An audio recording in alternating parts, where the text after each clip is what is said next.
Hello and welcome to Library Connection. I'm Mandy Cantrell, Youth Services Director at the B.B. Comer Memorial Library. I want to take just a moment to thank TV47 on behalf of myself and the staff and the board at the B.B. Comer Library. We thank them for allowing us to showcase our events, our activities, and of course our books and different things that are going on at the library all the time. So we thank TV47 especially for allowing us to do this. Today is just an in-house show. Catherine Floyd is joining me. She is the cataloger, processor, I don't know, you have a lot of different roles, a lot of things, and that's what we're going to talk about today, the different things you do. But before that, tell me a little bit about yourself. Where are you from? I was born and raised here, been here my whole life. Great. Me and my son Jacob, who's 11 today, so happy birthday, Jacob. Yes, happy birthday, Jacob. Today's a big day. Yes, it is. 11. He is 11 years old. And getting ready to start at Childersburg Middle School. Middle School. So, yes, that'll be great. Yeah. Well, we're glad you decided to stay here, and I'm certainly glad you came to work at the library. Catherine and you came about a year after I did, so I feel like we've been there together for a while. Yes. And you work downstairs. I tell you, every time I go by Catherine's desk, there are just stacks and stacks and stacks of books. It's almost like, I walk by there and look and go, okay, these books are coming our way soon. Yes. Never a lack of work. I know. No, we always are very busy.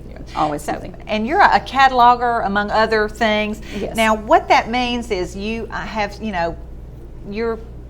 there's a lot of different things. You don't even know where to start. Part of it is choosing books, getting books, all the information on the catalog, getting books ready to go on the floor to be checked out.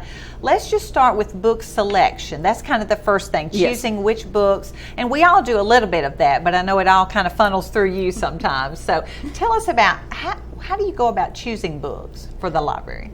With our book selection, the biggest thing is getting what our patrons want. Right. We go through awards lists, we go through reviews, we go through journals, anything that is out there that would give us the best selection for our patrons. That is our ultimate goal, is to serve our public, and by getting the materials that they want and getting the best materials with the money that we have provided. Right. And I know you mentioned reading reviews and awards lists. There's not just one or two awards, I'm sure. No. Lots of different reviews. For example, your children's books, everybody knows you have your Caldecott and your Newbery, and then you have your Coretta Scott King Awards. And Dr. it Seuss, goes on and Theodore on. Guys. You have your science fiction, you have Nebula Awards and Hugo Awards, and there's just always an awards list of some kind, New York Times bestseller. There's always something to go through to help you select, the most popular books in that genre. And I see you reading journals that have awards lists. Not awards, that have reviews of certain books. Yes. So a lot of what you do is reading. Yes, online. we online through journals. There's always something for us to read through. That's great. And I know as you're reading, you're looking for things that fit our community. Yes. The things that we read here in Sylacauga might not necessarily be the things that people in New York City or Los Angeles, California. It's just a whole different environment. Yes. So looking for things that we read. Yes. And you know that just because of where we live, but also patrons request things. Or Absolutely. And for example, I'm going to show you this here. Okay, yeah. Amish is really big right now in our little area here of Sylacauga. It's just stories of a simpler time, easy reads, and for our public right now, these are really popular and they're really big. Great. So if these are your cup of tea, we have a large selection of these. Right, at good. Now, and I think that's because they're good. They're good, wholesome books. They are. That's what a lot of people want to Absolutely. read. And these usually come in series, and people love the series because you fall in love with a character and you just want to stay with that character and see what happens to them because they become part of your family. You're like, oh no, what happened? Oh, I know. That's true. That's true upstairs too with us. Kids love a series, and I do myself too. But, Absolutely. And I know a lot of people have several books. You mentioned sometimes an author may come out with one. It seems like once a month and maybe once a year. Yes, so. and that's where you have people that are heartbroken over their authors because all of a sudden they know that it's going to be a year, sometimes two, before their author comes out with another book, and they're like, I need somebody that writes just like this person because I love this person. And it's the same thing with the series. You know, I'm like, I love the people in this book. I need people like some just like this. Yeah, they do. Well, so you and especially the staff on the front desk always need to be kind of aware of what's new. Yes, what absolutely. do people like? And I know upstairs, and we do it upstairs, and y'all do the same thing. We know the kids who like animal books, or the kids that like the Titanic or cat books, things like that. Absolutely. Same thing for adults. It's the same thing. With the genres, we have, you know, those that love fiction. We have those that love the mystery. We have science fiction and Western readers, and then we have, you know, public that needs the large print, which, you know, makes all those genres available, but it makes it into a print that they can read. So, you know, those are all things that, you know, we try and keep in mind when we're helping our patrons find, you know, books that they enjoy. Okay, now you mentioned the word genre. We know what that means. Sometimes I think we talk in library lingo, but that's just a certain type of book. Like you said, science fiction, fantasy. And we've talked about this. I heard you and Evelyn discussing this one time. What's the difference in science fiction and fantasy? And I actually have a couple of those. Oh, good, good. Because right now we are doing collection development on science fiction, trying to freshen up that area. Right. In general, usually science fiction and fantasy, they're kind of cataloged together, even though they are different. Right. You know, your science fiction book's going to be those books that are based on things that could plausibly happen because of science. Right. Yeah. Like a dystopian society or the end of the world or something like that. That is New York.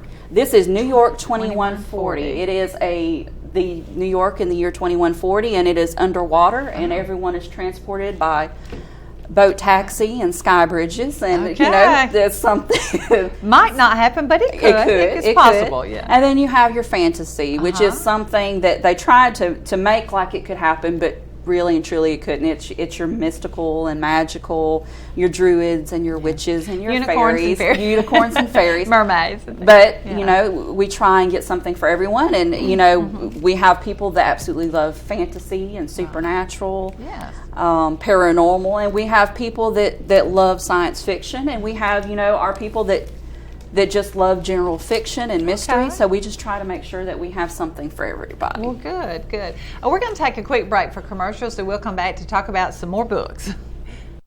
Hi, it's Shawnee McNeil at South First Bank. This is a great time for you to buy or build a new home, or maybe refinance your present mortgage. Our rates are the lowest they've been in years, and that means saving you money.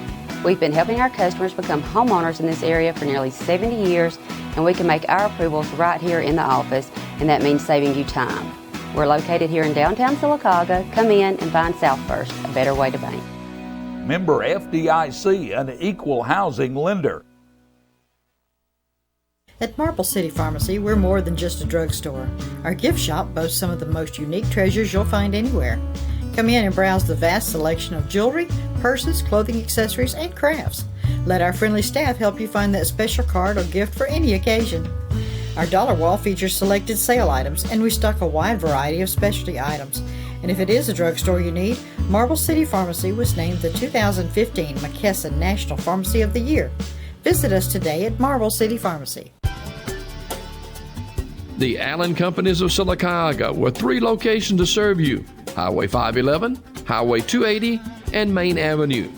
For all your convenience store needs, ice, drinks, snacks, and of course some of the lowest priced gasoline at the pumps. It's the Allen Companies of Sylacauga.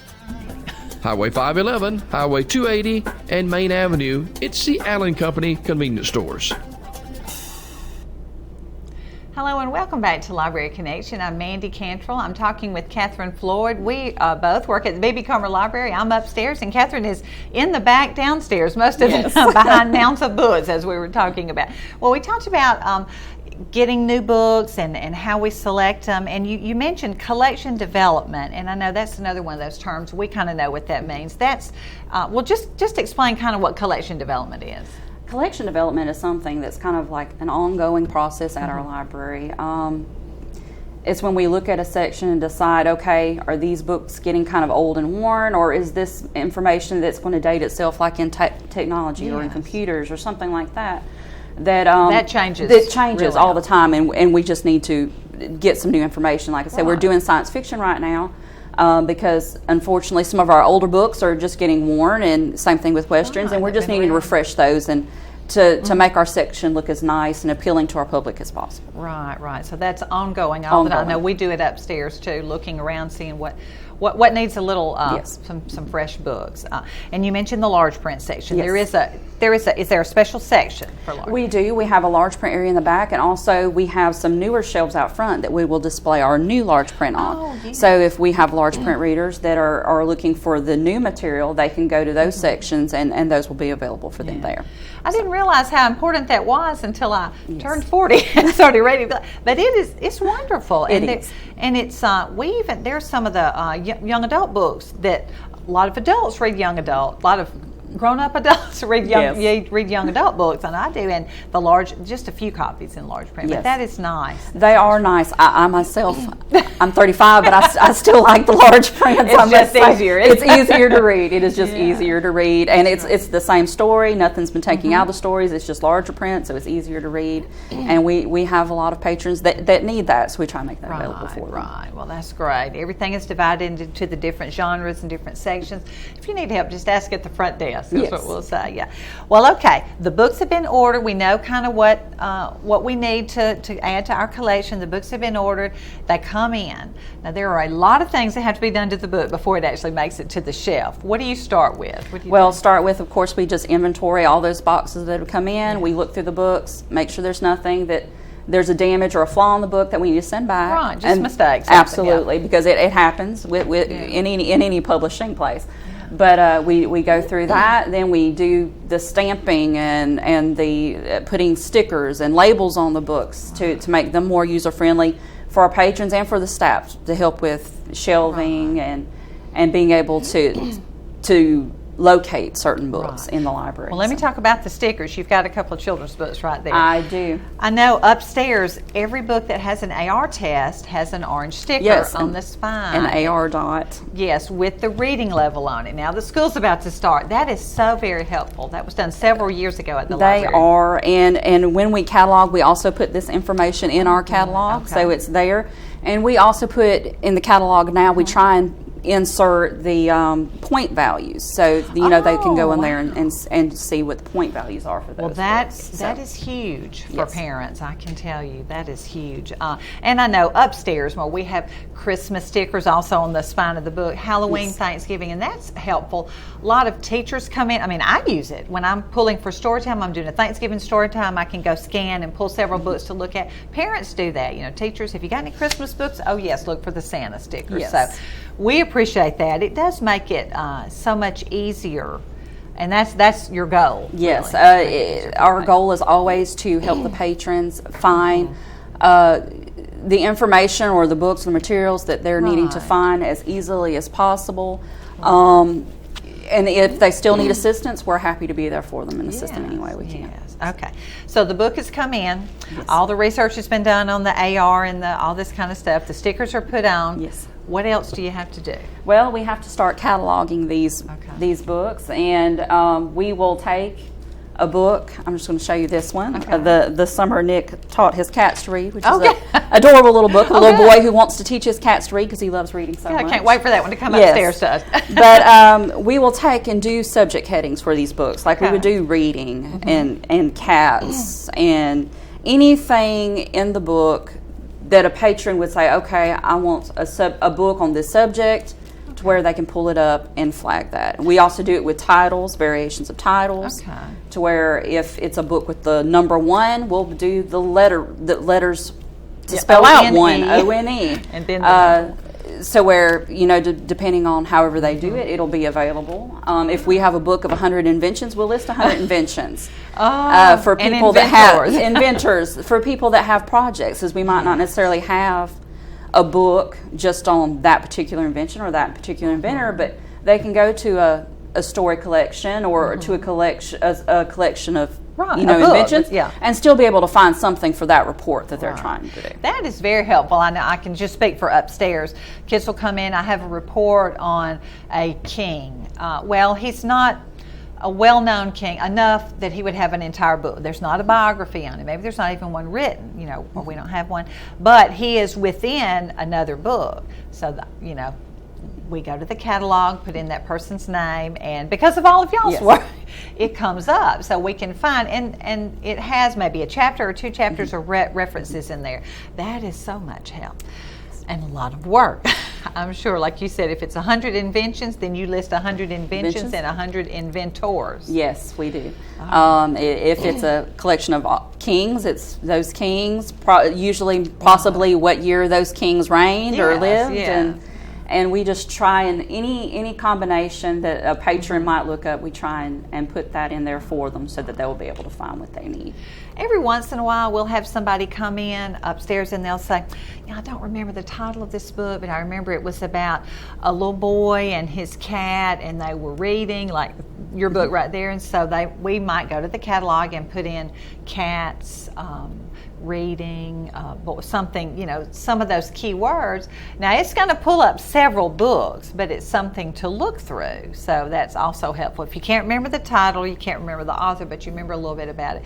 That's not 100%, but it gives us something. It does give us something to go on. And with the keyword search available, it's great, because if you put in a keyword, it's going to pull up any place that word is, whether it's in the title or in the subject or in a parallel title or in a summary or something. It's going to pull it up because it sees that word. So it's going to give you anything available that says, okay, this might be it. I'm gonna pull this up there for this patron to look at. So usually, and hopefully most of the time, it will provide, you know, the patron will be able to look through that and say, okay, yeah, I see this, I read the summary, and this sounds like the book. So, you know, and they'll be able to go to the shelf and find that book. So. Right. And I know upstairs, kids will say, well, I want a book on cats. Well, that's thousands. Yes. So maybe it's Siamese cats. And then the mom will say, well, let's get a book from upstairs. You know, we want a juvenile book. We're not necessarily looking for an adult book because, you know, my child is 7. So we can choose the section of the library, or juvenile books, and that narrows it down greatly. It does. So, I like our catalog. It's very user-friendly. We try really hard to make it that way. Well, thanks to y'all. A lot of things are in there, and I'm glad to hear about the AR points and the things like that. Now, what else? Books don't, you know, those are covered with something on the outside, so all that's done. We cover in Mylar, and then we have paperbacks that we actually will cover in a laminate. Oh, okay. So those are a little bit more tricky because, you know, wherever they stick is where they are, and they're not going to move. Yes. But we do try and protect our books so we can get the maximum use out of our books. Right. Especially with the children's book, you know, they take a little bit of a beating, and we want to make sure that those books are as nice and hold up as long as we possibly can get them to hold up. So. A lot of them have a jacket, and those are Yes. covered, you said. And that is very helpful, I'll tell you, because our books, especially our Blue Dots, which are early readers, get a lot of use, a lot of in and out, which is great. That's what we love. They're well-loved books, though, I think. They are. Well-loved, They are. yeah. We have a lot of books that are well loved, that will always be well loved. And we try to get hardback most Yes. of the time if we can. We do. If that is available, usually as a general rule we do, because they do hold up a little bit better. Right. But, you know, a lot of authors now do not necessarily publish all the time in hardback. Okay. So if that's the instance, then we'll get a paperback and we'll try and fix the paperback.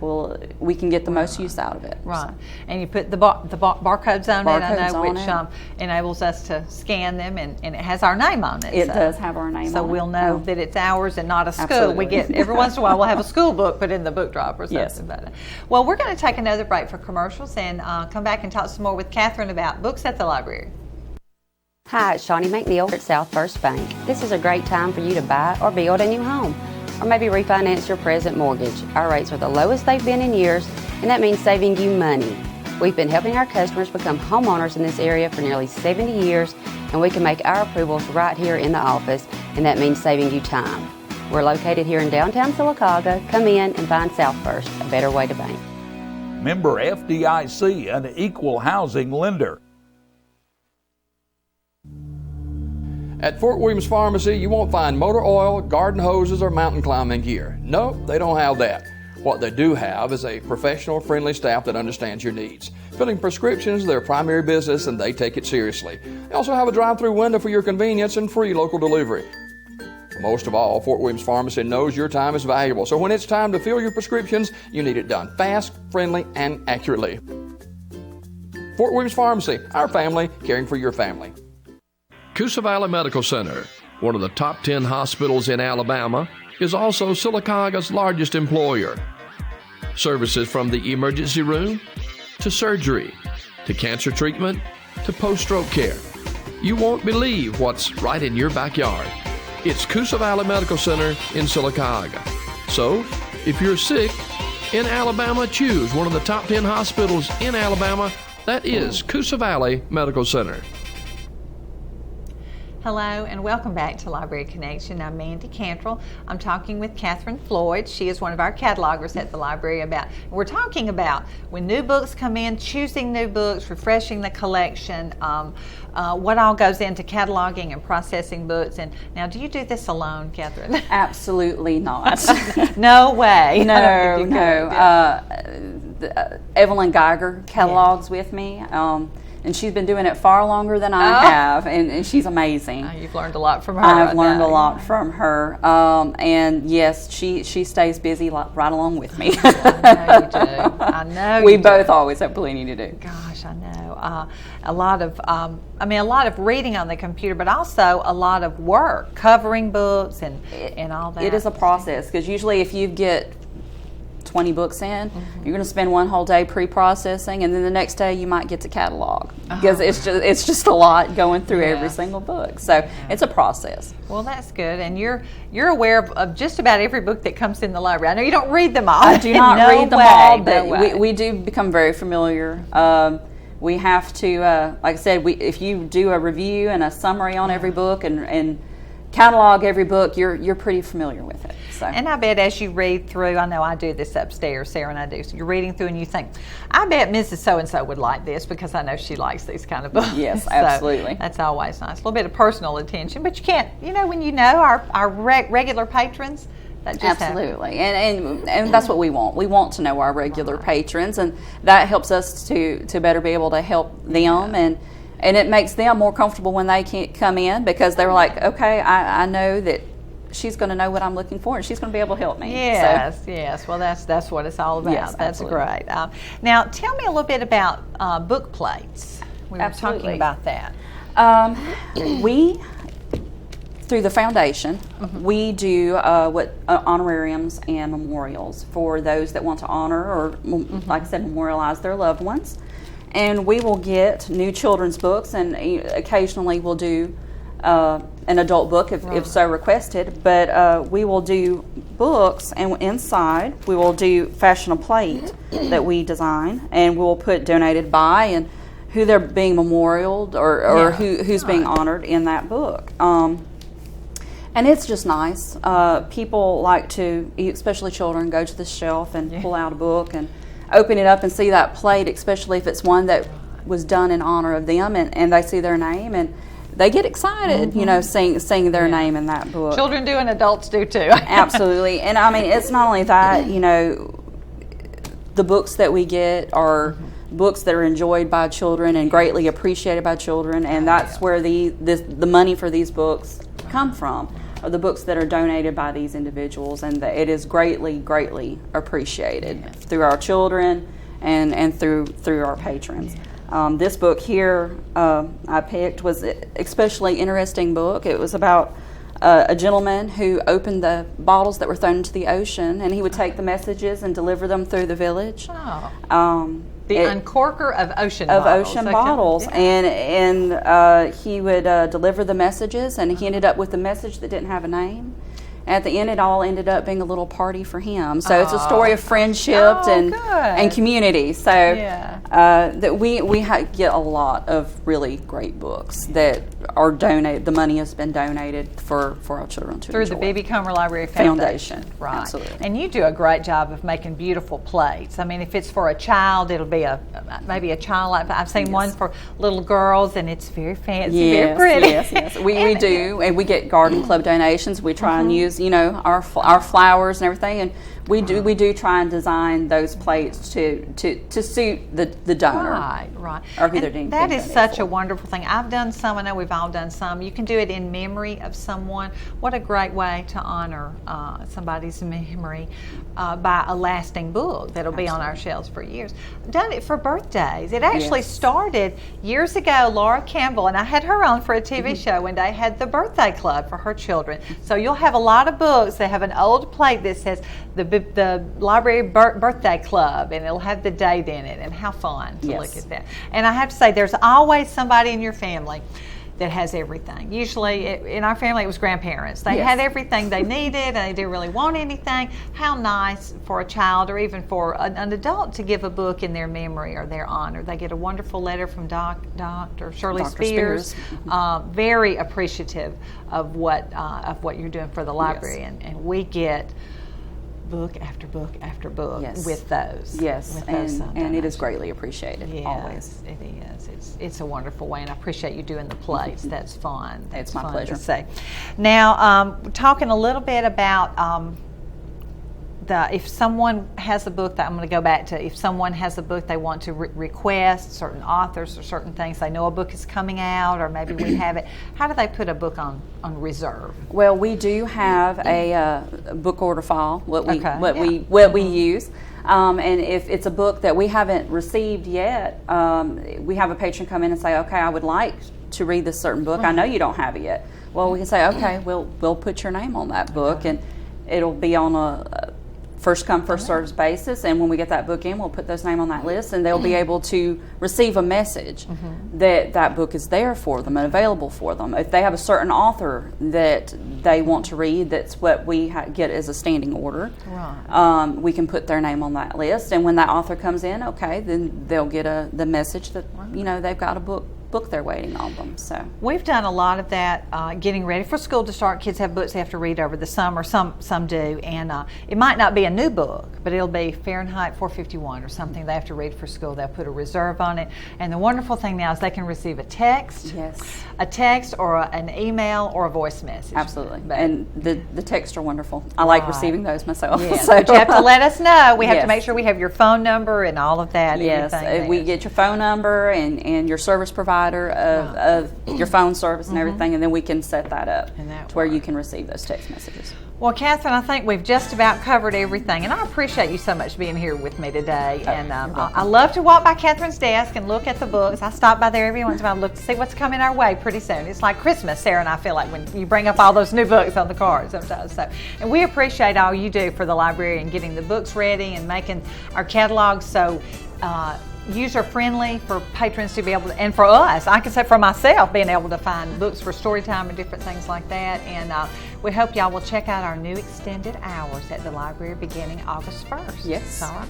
Well, thank you, Catherine, and Catherine and I will get back to the library and get to work very soon. Yes. So thank you so much for joining us today on Library Connection, and we hope to see you at the library.